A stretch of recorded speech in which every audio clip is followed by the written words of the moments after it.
Kalau Tuhan juga Maha Pencipta, ya kamu juga bisa mencipta. Nah, menciptakan ekonomi untuk diri kamu sendiri. Nggak ada bedanya. Nggak ada bedanya sama sekali. Kan banyak orang munafik, bener nggak? Betul.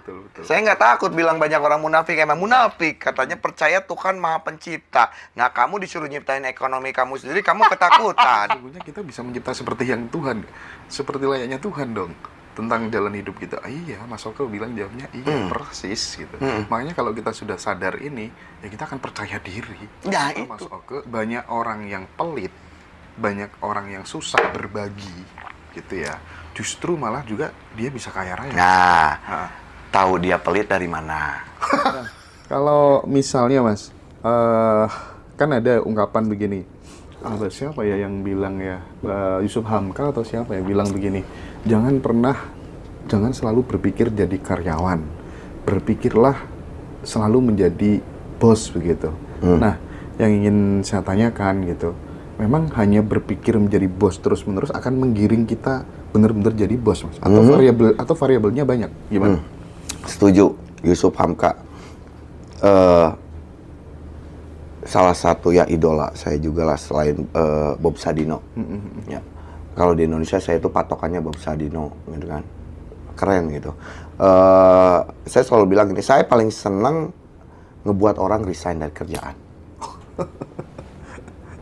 Saya paling senang nantang. Saya dari itu nantang orang.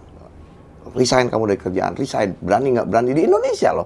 Yang akhirnya sekarang mereka punya usaha sendiri. Karena gini, kalau kita serajin-rajinnya kita di kerjaan kita, gaji kita malah jadi kecil. Kerjaan kita malah tambah numpuk. Nah, apakah kita bisa kaya seperti itu? Nggak bisa. Nah, sekarang kayak kebanyakan orang 9 to 5 dari jam 9 ke jam 5, jam 9 ke 5 untuk ngewujudin mimpi siapa sih? Bukan dia, tapi orang lain. Kayak gitu. Saya setuju kalau kamu pengen jadi pengusaha, berpikirlah seperti pengusaha dan seakan-akan kamu sudah menjadi pengusaha, maka kamu akan jadi pengusaha. Dan karena kita sudah sadar bahwa seperti yang di awal kita bicarakan tadi, Tuhan Maha Kaya, kamu vibrasinya juga harus begitu. Kalau Tuhan juga Maha Pencipta, ya kamu juga bisa mencipta. Nah, menciptakan ekonomi untuk diri kamu sendiri. Nggak ada bedanya. Nggak ada bedanya sama sekali. Kan banyak orang munafik, bener nggak? Betul. Saya nggak takut bilang banyak orang munafik. Emang munafik. Katanya percaya Tuhan Maha Pencipta. Nah, kamu disuruh nyiptain ekonomi kamu sendiri, kamu ketakutan. Sedangkan Tuhan nggak takut nyiptain dunia ini. Iya. Poinnya di situ sih. Poinnya di situ. Iya. Cerminkan siapa Tuhan yang kamu percaya, cerminkan sifatnya. Iya. Jangan jadi orang munafik. Sempat itu ada peserta namanya Om Relanto atau siapa gitu. Aku pernah Mas Hendra tanya langsung ke Mas Oke ya. Berarti sesungguhnya kita bisa mencipta seperti yang Tuhan, seperti layaknya Tuhan dong. Tentang jalan hidup kita. Iya, Mas Oke bilang jawabnya iya, persis gitu. Makanya kalau kita sudah sadar ini, ya kita akan percaya diri. Ya itu. Kalau kita confident semua, kita istilahnya gunung tak kudaki, lautan tak kuseberangi. Oke. Nah, tadi Mas Oke sempat bicara tentang mentalnya harus berkelimpahan. Karena itu prasyarat. Supaya kemudian kamu benar-benar berkelimpahan semampumu loh ya. Ya, semampumu. Nah, tapi kenapa Mas Oke banyak orang yang pelit, banyak orang yang susah berbagi gitu ya.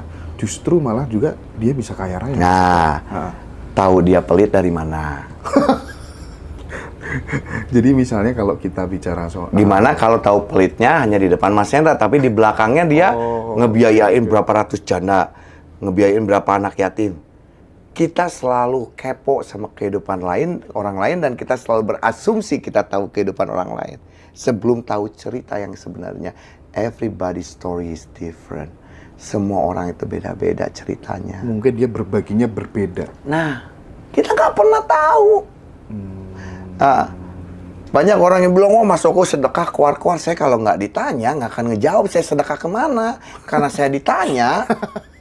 Nah, kayak gitu kan. Nah, sekarang misalnya, saya nggak tahu Mas Hendra suka sedekah apa nggak. Mas Hendra pelit ke saya, cuma ngasih kopi kayak gini. Menurut saya. Tapi di belakang saya Mas Hendra seperti apa ke orang tua Mas Hendra? Ke adik-adik, ke anak istri, gimana? Saya nggak pernah tahu. Nah, kesimpulan saya Mas Hendra pelit. Iya. Nah, kita menghakimi dulu. Nah, tahu dari mana orang itu pelit? Tahu dari mana orang itu nggak pernah sedekah? Wah, karena tetangga saya. Emang kamu tidur sama dia 24 jam. Dia pupup, kamu ikut. Nah, gimana dia kalau transfernya kalau lagi dia pupup? Kamu kan nggak tahu. Kayak gitu. Tapi memang itu sudah hukum alam ya Mas ya. Kalau kita mentalnya berkelimpahan, pasti akan benar-benar berkelimpahan. Jadi yang harus dirubah itu ABC, awareness before change. Ya. Begitu ya Mas Oki? Ya. Mas Oki, You kira-kira can ya? see it here, you can see here. Oh, Kamu bisa melihat di awareness kamu kaya, maka kamu akan bisa melihat di reality kamu. berarti benar kalau ada orang mengatakan, udah bohong aja dulu, seolah-olah sudah terjadi aja dulu Nah, gitu ya. ya, tapi jangan membohongi orang lain. Oh ya, Flexing dengan kebohongan. oke.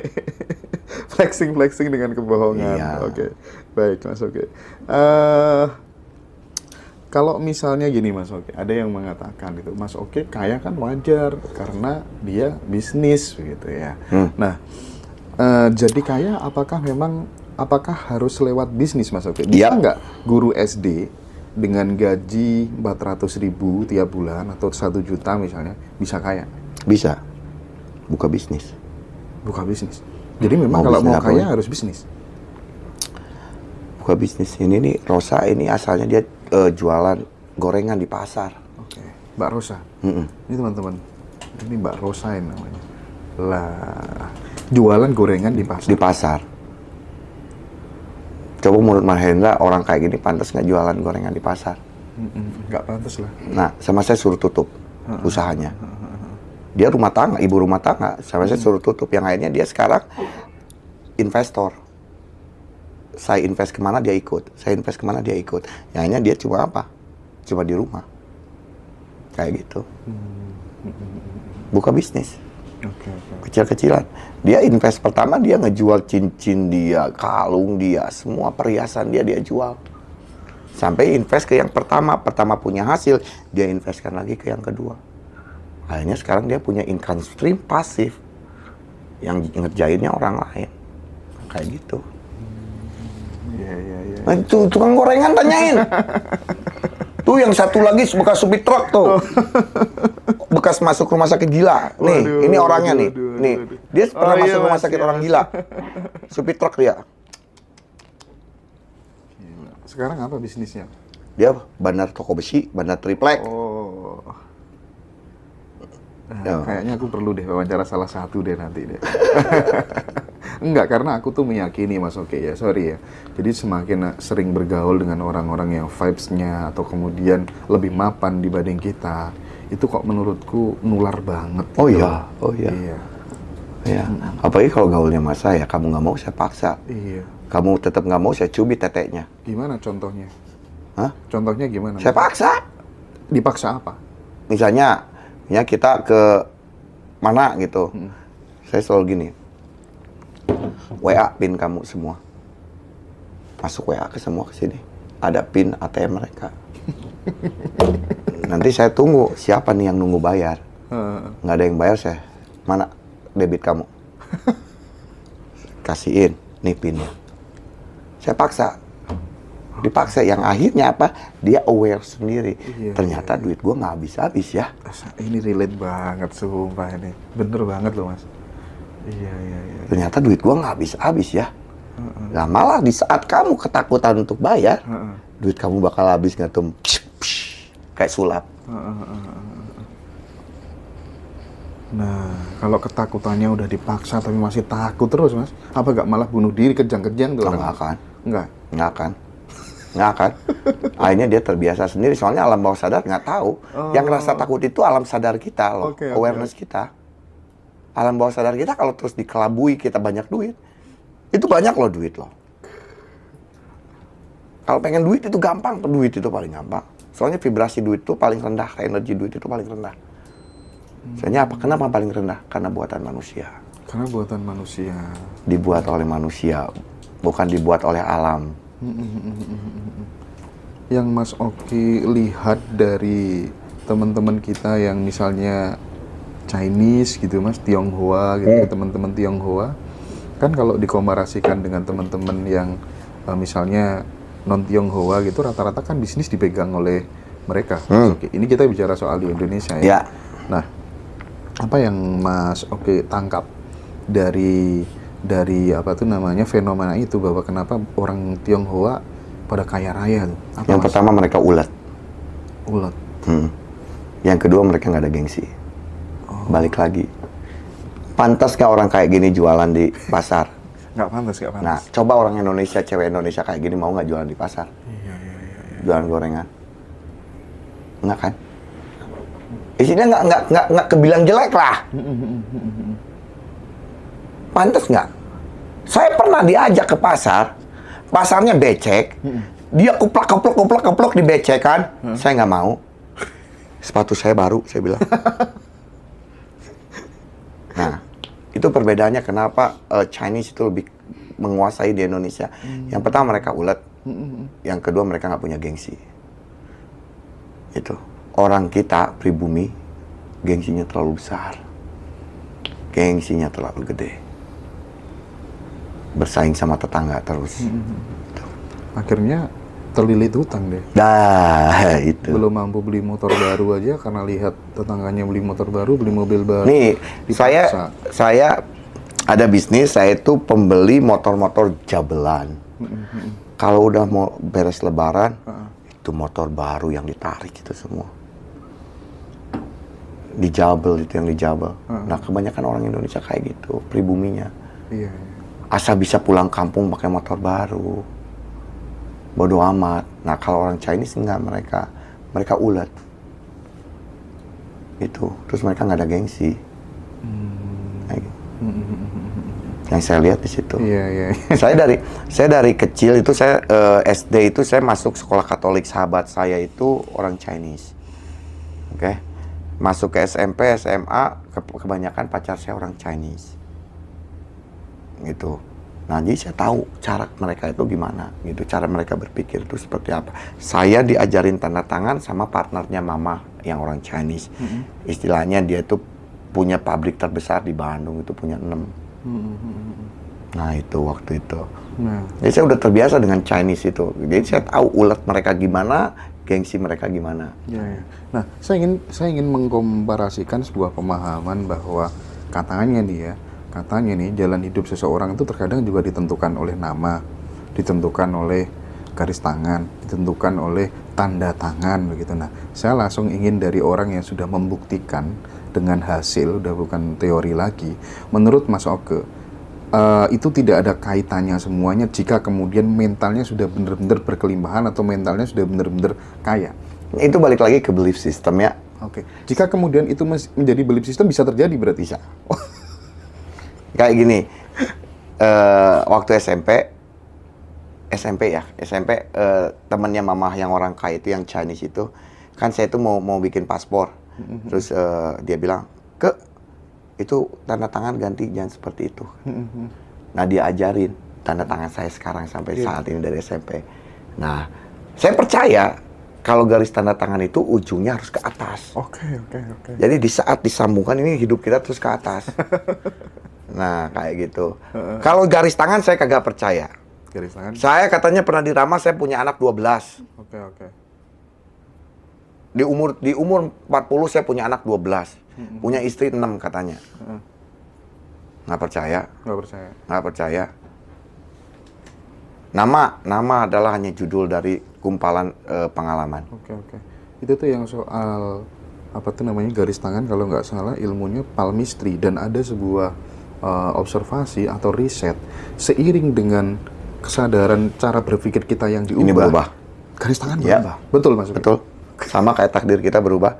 Makanya kalau di ramal-ramal saya nggak percaya. Karena kita yang menentukan takdir kita sendiri, sehingga garis tangan pun bakal berubah. Poinnya di pikiran dong berarti. Betul. Kalau kemudian kita mimpi nih, misalnya nih, mimpi yang kemudian dalam perspektif umum dikatakan, oh itu sinyal bahaya, sinyal waspada. Sebenarnya kita bisa mengubahnya sendiri. Waduh, bakal dapat rezeki besar nih. Dengan 5 yang relevan, sesuai dengan itu. Begitu Mas Oke?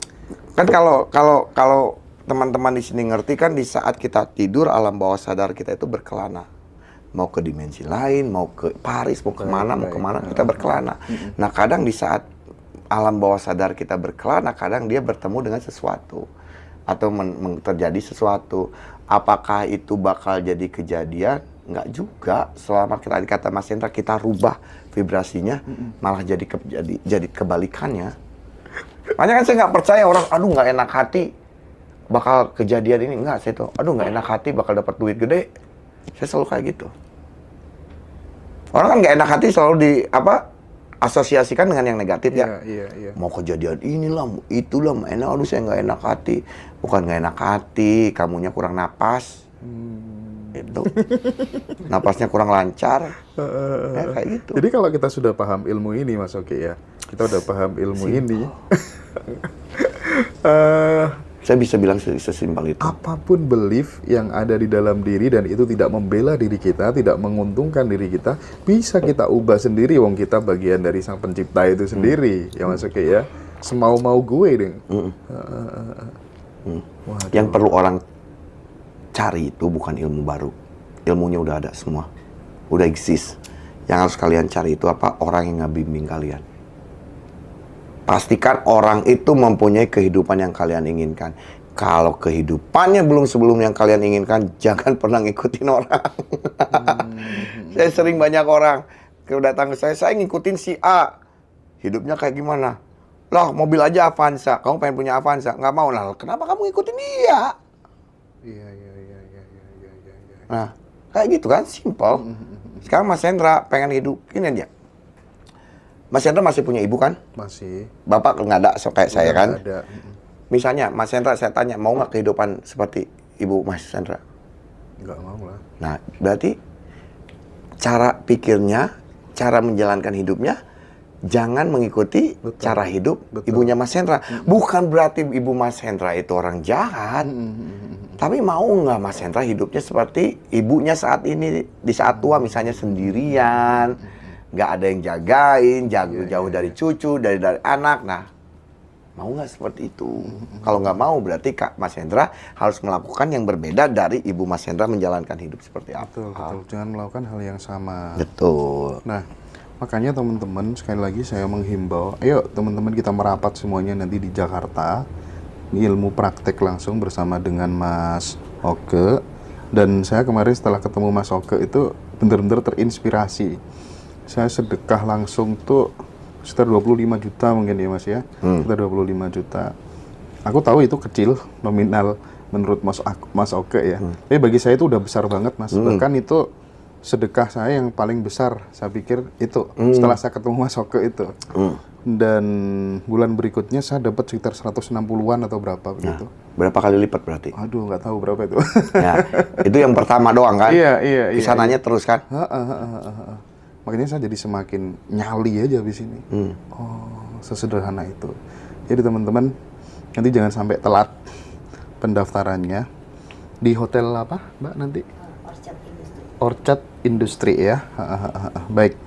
Itu luar biasa sekali teman-teman di TikTok nanti ya. Sorry belum bisa bacakan. Nanti I'll bacakan sebentar ya. Masuk ke tambah ganteng sekarang. Ya, makasih. Oke.